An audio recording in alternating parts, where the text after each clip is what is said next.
સુરતની કતારગામ સ્થિત ઝોન ઓફિસમાં આધાર કાર્ડની કામગીરી બંધ થઈ ગઈ। ઓપરેટર્સના પગાર વિવાદના કારણે આધાર કાર્ડની કામગીરી ઠપ રહી। કોન્ટ્રાક્ટ કર્મચારીઓને 6 મહિનાથી પગાર નથી ચૂકવાયો તેવો આરોપ લાગ્યો છે। ઓપરેટર ન હોવાના કારણે આધાર નોંધણી અને સુધારણાની કામગીરી અટકી પડી, જેના કારણે અંતે અરજદારોને ભોગવવાનો વારો આવ્યો।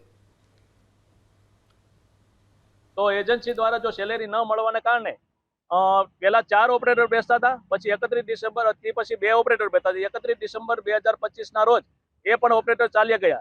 તેથી અત્યારે કતારગામ ઝોનમાં આધાર કાર્ડ સેન્ટર અત્યારે ત્યાં બોર્ડ લાગી દીધું છે।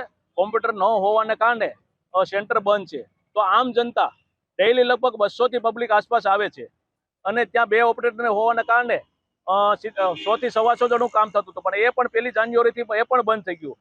તો અત્યારે પબ્લિક 200 કતારગામમાં 200 વ્યક્તિને આધાર કાર્ડ અપડેટ કરાવવું, ન્યૂ આધાર કાર્ડ કાઢવું, એ લોકોને જે 100 રૂપિયામાં મામૂલી રકમમાં જે થતું હતું એને 300 થી 600 રૂપિયાનો ખર્ચો પ્રાઇવેટેશનમાં કરવો પડે છે।